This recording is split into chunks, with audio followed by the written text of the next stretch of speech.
सुभाष चंद्र बोस। सुभाष चंद्र बोस स्वतंत्रता संग्राम के एक ऐसे महान क्रांतिकारी थे जिन्होंने अंग्रेजों से सीधे लड़ाई के द्वारा ही आज़ादी प्राप्त करना उचित समझा। इसके लिए उन्होंने राष्ट्रीय सेना यानी भारतीय राष्ट्रीय सेना इंडियन नेशनल आर्मी का गठन किया। उनका जन्म 23 जनवरी 1997 को हुआ था। उनके पिता जानकीनाथ बोस एक वकील थे। सुभाष को पढ़ने के लिए कलकत्ता के प्रोटेस्टेंट यूरोपियन स्कूल में भर्ती किया गया, जहां वे आरंभ से ही एक कुशाग्र बुद्धि के छात्र के रूप में पहचाने जाने लगे।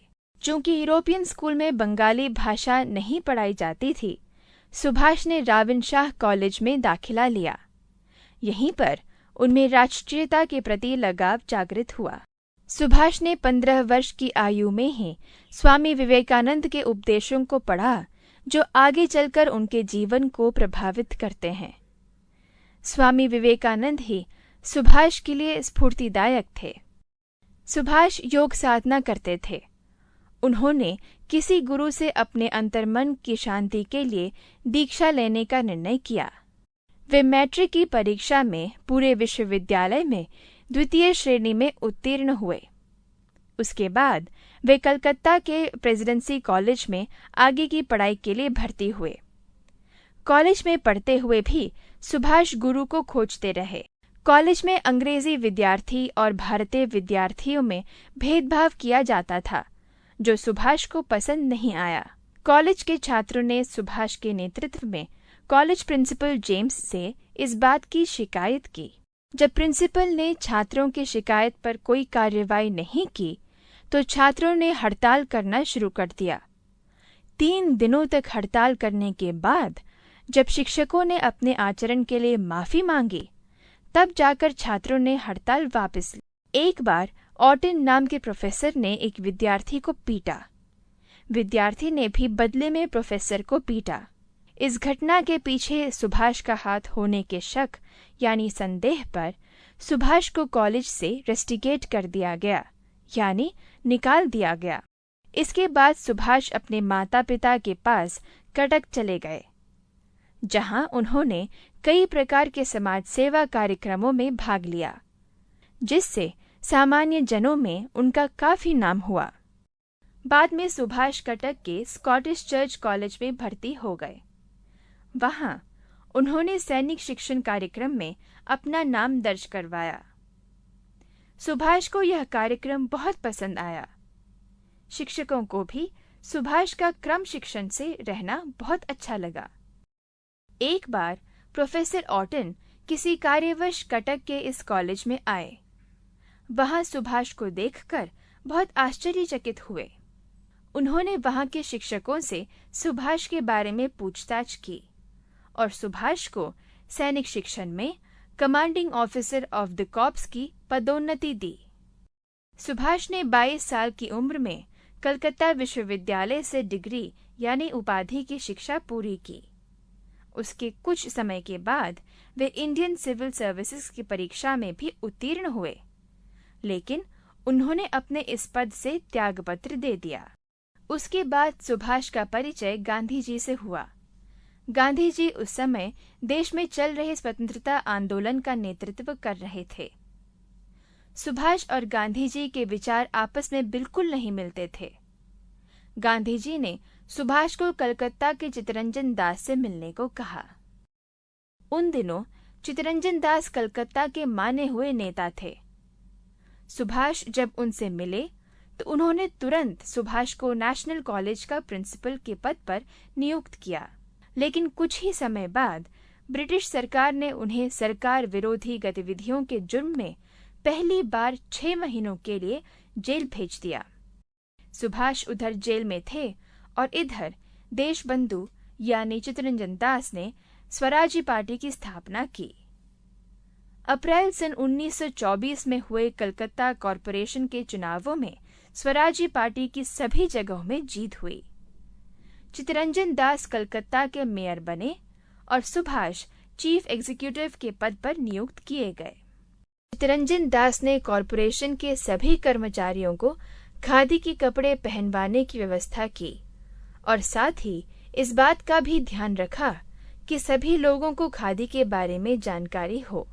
एक बार कलकत्ते में किसी विदेशी की हत्या कर दी गई थी। सुभाष को इस सिलसिले में गिरफ्तार किया गया। जेल में सुभाष का स्वास्थ्य बिगड़ रहा था। उनके समर्थकों ने ब्रिटिश सरकार से मांग की कि उन्हें तुरंत छोड़ दिया जाए, परंतु सरकार ने उनके सामने यह शर्त रखी कि यदि छोड़ दिया जाए तो सुभाष को यह देश छोड़कर कहीं और जाकर रहना होगा। सुभाष ने यह शर्त स्वीकार नहीं की। कुछ समय बाद सुभाष को छोड़ दिया गया। उन्होंने निर्णय लिया कि डलहौजी में कुछ दिन विश्राम करना ठीक रहेगा। सन 1928 में सुभाष के नेतृत्व में भारतीय राष्ट्रीय कांग्रेस का अधिवेशन कलकत्ता में हुआ। अधिवेशन के निर्वहन के लिए कार्यकर्ताओं का एक दल गठित किया गया।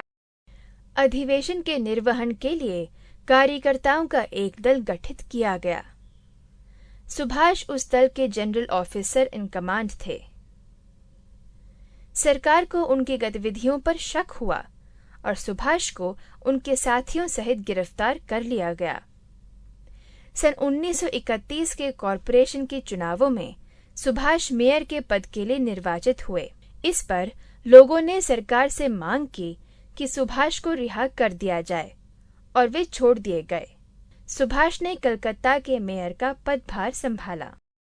सुभाष का उद्देश्य था कि आजादी के लिए लोग आंदोलन करें और इसके लिए उन्होंने एक जुलूस यानी प्रदर्शन का आयोजन किया, जिसको सरकार ने स्वीकृति नहीं दी। जब प्रदर्शनकारी नहीं माने और प्रदर्शन जारी रहा तो पुलिस ने प्रदर्शनकारियों पर लाठी बरसाए। लाठीचार्ज में घायल हुए सुभाष को कुछ समय तक अस्पताल में भर्ती होकर स्वस्थ होना पड़ा। उसके बाद उन्होंने यूरोप के कई देशों का भ्रमण किया। वहां उन्होंने कई जगहों पर भारत में हो रहे स्वतंत्रता आंदोलन के विषय में सुदीर्घ भाषण दिए। जब वे यूरोप में थे, उन्हें अपने पिता के बीमार होने की खबर मिली। उनको देश में प्रवेश करने की अनुमति नहीं थी। फिर भी उन्होंने यहां आकर अपने बीमार पिता को देखने की कोशिश की, मगर जब उन्हें मार्ग मध्य में पिता के मर जाने की सूचना मिली तो वे वापस यूरोप चले गए। सन 1938 में सुभाष भारतीय राष्ट्रीय कांग्रेस के अध्यक्ष पद के लिए चुने गए।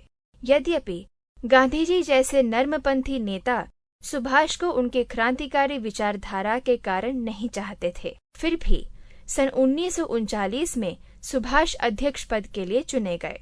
बाद में सुभाष ने जब देखा कि गांधीजी और उनके अपने आदर्शों में सारूप्यता नहीं है और कांग्रेस का आपस में बट जाना निश्चित है, तब उन्होंने द फॉरवर्ड ब्लॉक के नाम से एक अलग पार्टी की स्थापना की। सुभाष को फिर से गिरफ्तार करके जेल भेज दिया गया, जहां वे जेल से छूटने के लिए भूख हड़ताल करने लगे। जनता ने भी उनका साथ दिया और सरकार पर दबाव डाला कि उन्हें छोड़ दिया जाए। सरकार ने तो सुभाष को जेल से रिहा कर दिया, मगर उन्हें गृह निर्बंध में रखा गया।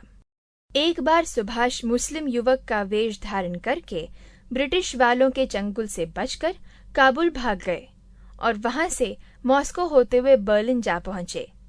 वहां उन्होंने जर्मनी के तानाशाह यानी नियंता हिटलर से मिलकर अंग्रेजों से भारत को आजाद कराने में उनकी मदद मांगी। जल्दी ही सुभाष को इस बात का आभास हो गया कि जर्मनी और भारत में काफी दूरी होने के कारण जर्मनी मदद नहीं कर सकती, इसलिए उन्होंने जापान से मदद लेने का निर्णय लिया। वहां से 26 जनवरी सन 1943 को एक जापानी सबमरीन यानी पनडुब्बी, जिसे जलांतसगामी भी कहा जाता है, में बैठकर वे टोक्यो पहुंचे। वहां से वे सिंगापुर जाकर रासबिहारी बोस जैसे प्रमुख नेताओं से मिले। वहां उन्होंने जापानियों द्वारा युद्धबंदी बनाए गए भारतीयों से मिलकर इंडियन नेशनल आर्मी की स्थापना की। उन्होंने झांसी लक्ष्मीबाई के नाम से महिलाओं का एक रेजिमेंट स्थापित किया, जिनमें से कई नर्स थीं। 21 अक्टूबर 1943 को सुभाष ने आजाद हिंद सरकार की स्थापना की घोषित की।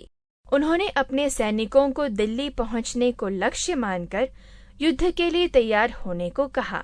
सुभाष ने कहा, तुम मुझे अपना खून दो, मैं तुम्हें आजादी दूंगा। लोग अपनी जमीन जायदाद और गहनों का दान करके सेना के लिए निधि इकट्ठा करते गए, जिससे सुभाष का मनोबल यानी हौसला बढ़ता गया। सिंगापुर से सेना दिल्ली की ओर बढ़ती हुई 18 मार्च 1944 को इम्फाल तक आ पहुंची। जापान से सही समय पर सहायता न पहुंच पाना, अंग्रेज सैनिकों के तीव्र हमले और वातावरण की प्रतिकूलता के कारण सुभाष की सेना इंडियन नेशनल आर्मी को काफी क्षति पहुंची। 16 अगस्त 1945 को जब जापान ने ब्रिटिश और अमेरिकन सेना के आगे अपने घुटने टेक दिए यानी आत्मसमर्पण कर दिए, तो सुभाष की सेना को भी युद्ध बंद कर देना पड़ा।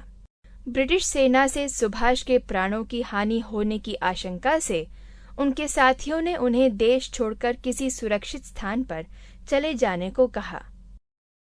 सुभाष ने सैनिकों का ढाढ़स बंधाया। उन्हें कहा कि युद्ध अभी खत्म नहीं हुआ है। युद्ध इस जगह नहीं तो किसी दूसरी जगह से भी किया जा सकता है।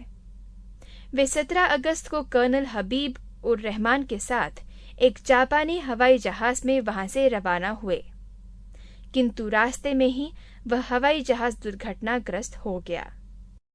उसके बाद सुभाष चंद्र बोस के बारे में कोई ठोस खबर नहीं मिली।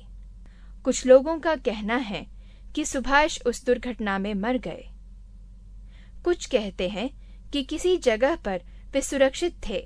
इनमें से सच क्या है, ये आज भी विवाद का विषय है।